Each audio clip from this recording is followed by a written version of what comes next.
Hello and welcome to this special program, Anupam और नसीर को गुस्सा क्यों आता है?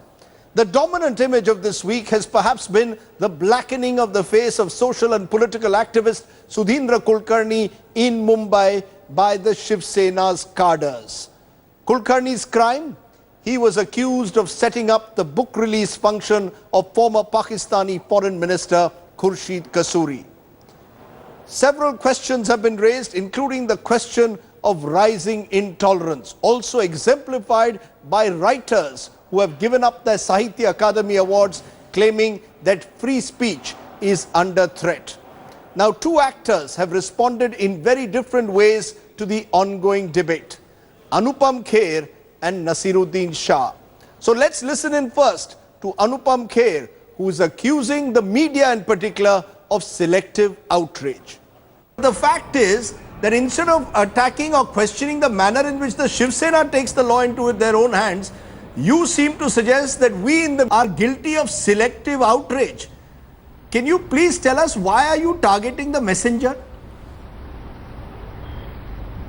You are, Rajdeep, you are very selective in your targeting issues. You have problems with the government, you have problems with Modi. I can see that, I can feel that. We are on Twitter for a long time. I've heard you at a number of places. So you are biased about certain things. I can see that. No, hold on. Let's start. Just because, let's start. You asked me a question, let me answer. Okay, you asked me a question, so let me answer that. And once I finish answering that, you said it's a debate, it's not an interview. Okay, go ahead. That's what you sent me a message, and that's what you wrote on Twitter. Yes. So let's have a debate rather than you asking me a question and putting me on a defensive foot by introducing me in such a manner. Right. So there are biases. I think anybody who votes as a secret ballot does vote for a particular party. Okay, so we obviously have our own favorites, whether it's Congress, whether it's BJP, whether it's BSP or anybody. So we in our mind know that I'm voting for this party, so I can be biased towards that party. So I'm not holding that against you. Just because I did not react to the blackening of the face, or just because for so many various reasons I did not put it on Twitter, does not mean that I did not condemn it.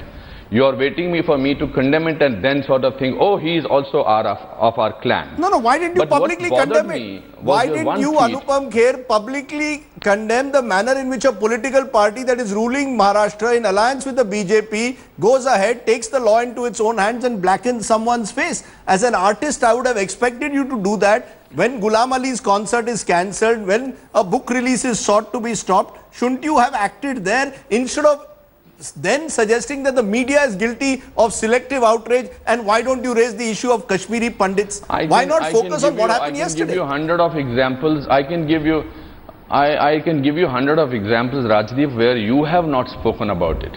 Have you ever asked you a question yesterday? Have you shown your outrage about the mass murder and exodus of Kashmiri Pandits in 1990 till today? Have you gone on debates? Have you sort of felt so bad about it? Have you did that? But did I hold that against you? Sir, we have done programs, we have done news stories in the 1990s, and you know as well as I do that as a result of Kashmiri militants, yes, what happened to the Kashmiri Pandits is tragic.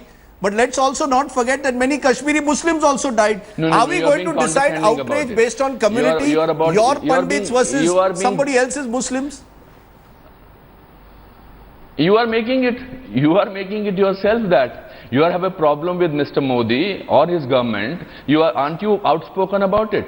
No, you camouflage it in your articles beautifully. Sir, why are we bringing Mr. Modi? My point is, yesterday was the day to express outrage over what happened to Sudhindra Kulkarni. Why bring Kashmiri Pandits into it? On your show, I think it should have not happened. Is that okay? It should have not happened, but I am not a news channel where I don't have to sort of leave my shooting and say, okay, this has happened, so I must immediately think, otherwise Rajdeep will hold me responsible for not talking about it. I'm not a news channel, you are a news channel. So you can talk about it, and your bread and butter is on the news that is created around this. But the problem is, why I brought Mr. Modi, the problem is that there are certain section of people who are hell-bent upon embarrassing him, who are hell-bent upon making him feel that, so why did I embarrass the Shiv Sena embarrassed him? How can you blame me? Sir, I'm not able to understand why are you bringing Narendra Modi and suggesting we are biased. If we question the way the Shiv Sena acts in Mumbai, where does Narendra Modi come in? Rajdeep, please at least be truthful about it. Do you like Narendra Modi as the Prime Minister of this country? I'm asking you, do you like Prime Minister Narendra Modi as a person and as the Prime Minister of this country? I'm asking you. I respect my Prime Minister. I respect the fact that the people of the country have chosen him as the Prime Minister of the country, and thereby I will give him the respect that he deserves as the Prime Minister of the country. No, I will question him if he goes wrong. I have every right to praise him if he does something right. I have a right to question him. How many times did you question Manmohan Singh? Of course we did. How many times did you question Manmohan Singh? No, this is my point. No. How many times? Several times, sir. No Prime Minister has received the kind of bad press that Manmohan Singh got, sir, between 2009 and 2014. That's a matter of record. I can bring you number of debates. We have called him Dhritarashtra and worse. Maybe unfortunately at that time, maybe he was involved in a lot of things which were happening in the government, so he was directly or indirectly responsible. I think Manmohan ji is a personally I feel that he is a very honest person. My point is that your bias shows. Unfortunately. Sir, can I come back to your anchor? Sir, you say my bias. No, your problem is you want to I am telling you from the root cause of the problem. You want to put it to Ghulam Ali and you want to put it to Sudhendra Kulkarni so that, and you are saying that why did I not react? Of course I reacted. I think Ghulam Ali is a fantastic singer and art has no boundaries. I have said it in so many platforms. But if I did not tweet about it, that doesn't mean I am taking a diplomatic silence about it. What is your definition of secularism? My definition of secularism that all of us live in this country together. As equal citizens. We have been living in this country for the last 68 years as equal citizens. Absolutely. As equal citizens. Right. So therefore, will an Anupam, so therefore when Gujarat 2002 happens or 92, 93 Mumbai happens or 84 anti-Sikh riots happen, should all of us not look at it and look inwards and introspect and ask ourselves what is it that leads people of one religion to kill people of another, and if I raise it, am I guilty of double standards? Of course, but does it? No, of course we should. Of course it is happening all over the world. Do you think it's only happening in India? Unfortunately, we live in the times of terrorism. I feel frightened of calling myself a Hindu because the moment I say Hindu, oh, this must be an RSS guy. This is a Hindu fanatic. In my own country, I am made to feel defensive about that. When today, as you saw in Akhlaq's killing someone, I am proud to be a Hindu, but I am ashamed also if someone is killed because he has stored beef in his house. You know and I know, or allegedly stored. A rumor is spread and someone is killed. Isn't that a moment to be ashamed of? Is that the Hinduism we want to see? And if I criticize that, what is wrong? Absolutely, we do not. I totally agree. Absolutely, I am ashamed of such incidents. We are a democracy, the largest democracy in the world. So we are not a Hindu Rashtra. In democracy, you cannot say Hindu Rashtra or other. We are a democracy. We are a democratically elected government. Right. We are not a Hindu Rashtra. How can you be only a Hindu Rashtra? If someone says that they want a Hindu Rashtra and I oppose that, am I guilty of double standards and bias? Will Anupam Kher next time tweet saying Rajdeep Sardesai only targets Hindus? No, I am against all fundamentalism. I will not say that. I am against all fundamentalism, Islamic or Hindu. But you are sitting, but Rajdeep, you are sitting on a pedestal and saying that. That I am against again. Why are you saying that like that? No, because you seem to be every Indian feels that way. You seem to be targeting, as I said, the media. Let me ask you one final question. Do you think more celebrities like yourself should actually be speaking out when something like what happened in Mumbai yesterday? I know you said that you don't have to tweet every time, but my point is, I fear there is a silence, particularly when the Shiv Sena is involved, because many of you are scared and intimidated by the Shiv Sena in Mumbai. Is that true? No, I think Rajdeep, I loved Aditya Thakere's letter to you. If you actually are not biased about it, I think you should appreciate the letter that you wrote. I appreciate it. I replied back. Okay, I think you should. Are you saying that throwing ink, Aditya Thakere in that letter, sir, says throwing ink is not a violent act? Do you really believe that? Throwing ink is not a violent act? He calls it democratic and historic. No. You're just selecting only one part of that letter. He also wrote 3 pages of why there is an outrage sometimes. Are you justifying endorsing violence? Don't pick up one line. For God's sake, sir, how can you justify or endorse violence? Not at all. Can you fight terror by throwing ink at someone? Now you're next.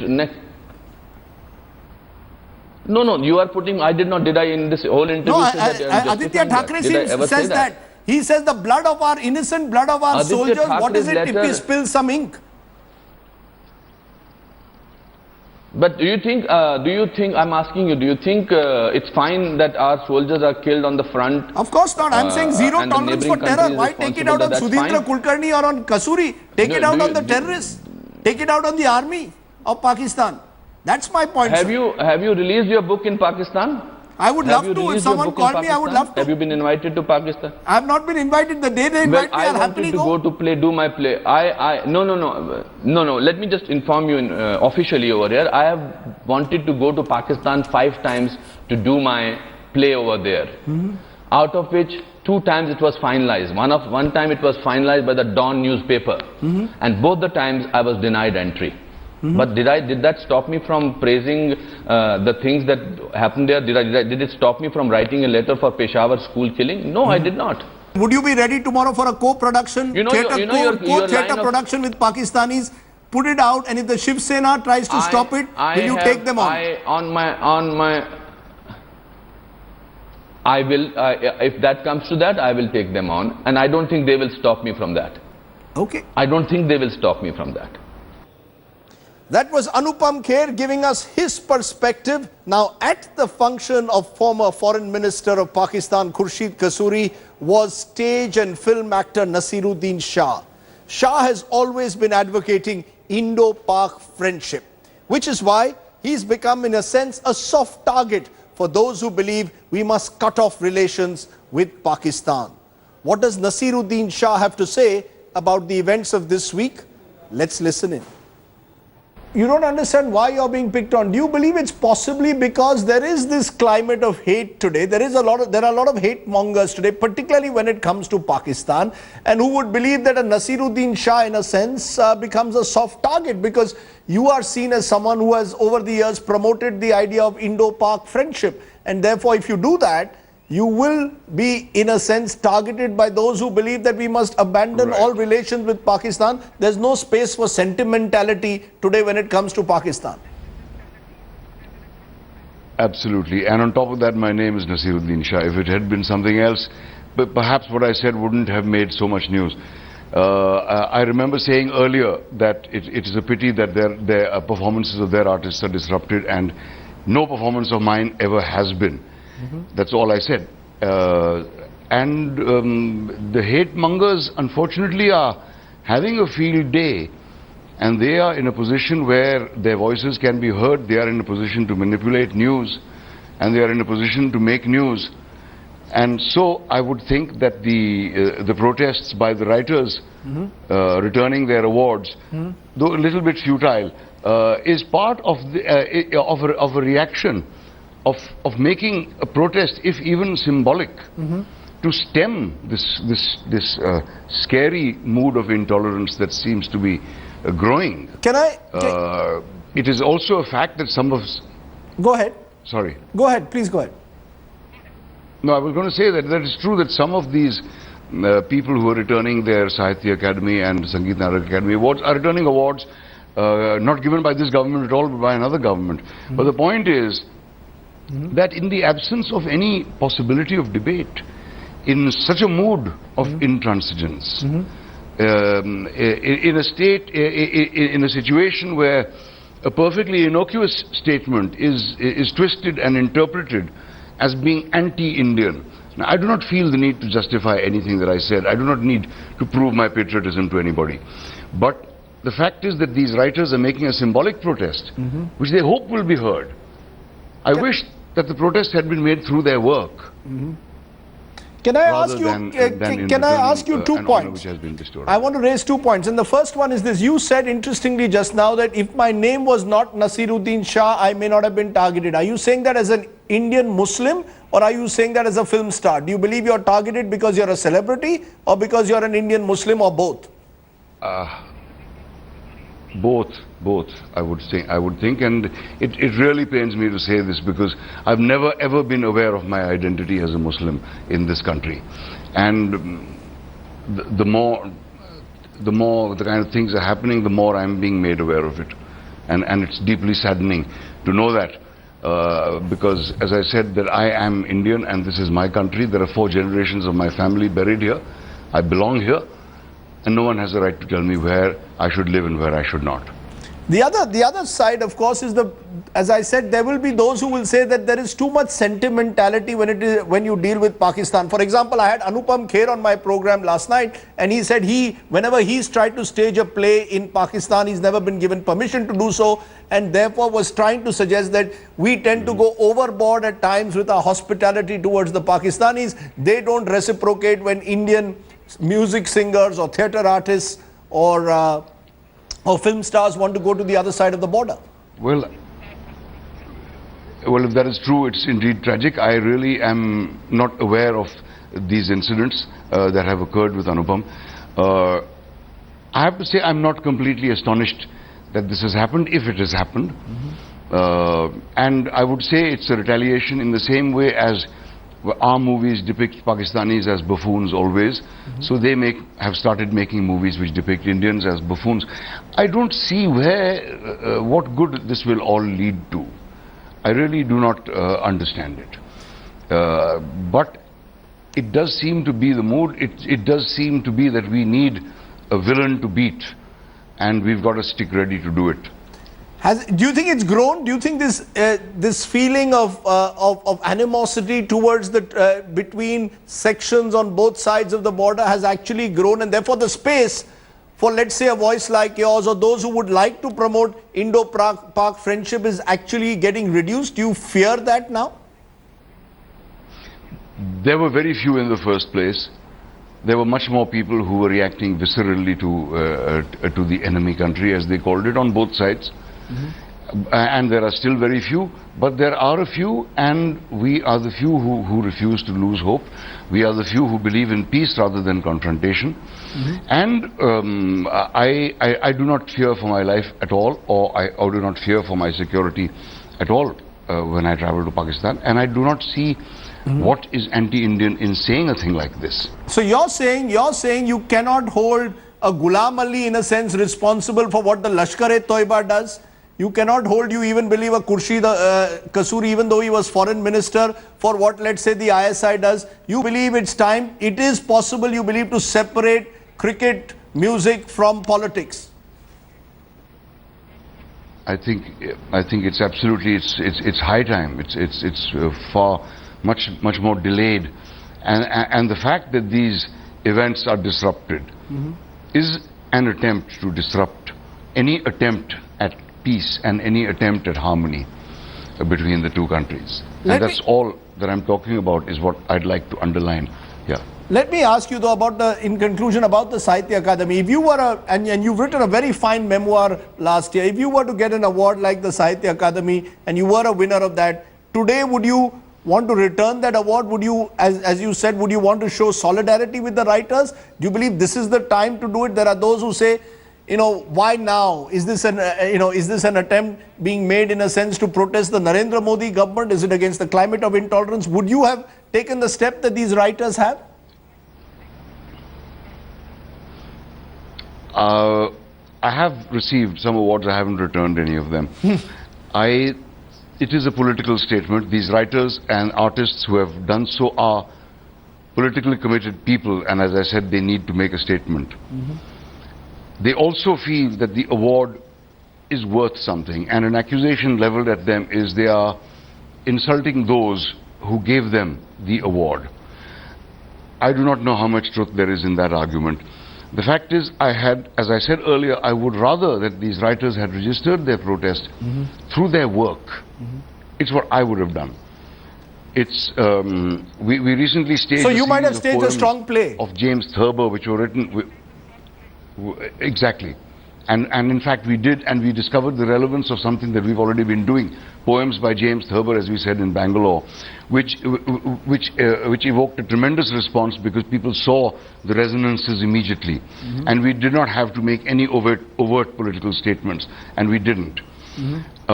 Secondly, as I said earlier, these awards do not mean all that much to me. When I received the Sangeet Natak Academy Award, receiving it along with me was Mr. Jeffrey Kendall, who had been doing theatre in India for 25 years before I was even born, who continued to do it all his life in Asia, who inspired me to do the same.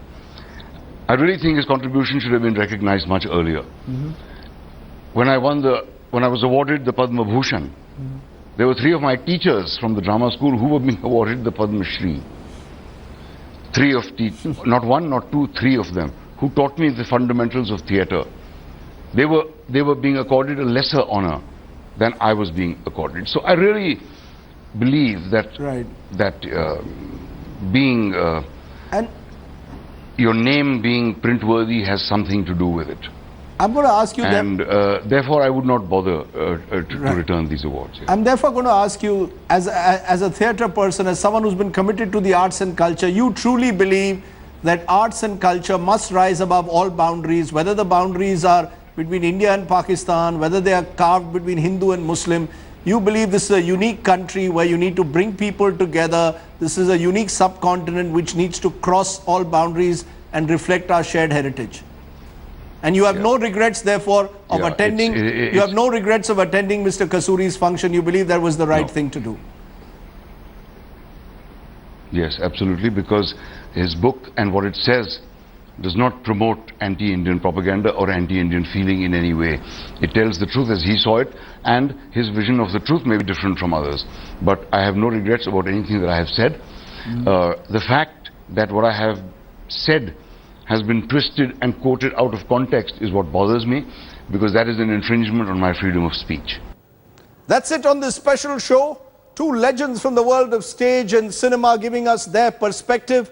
We leave it to you, the viewers, to decide whether free speech is under threat or not. Thanks for watching. Goodbye.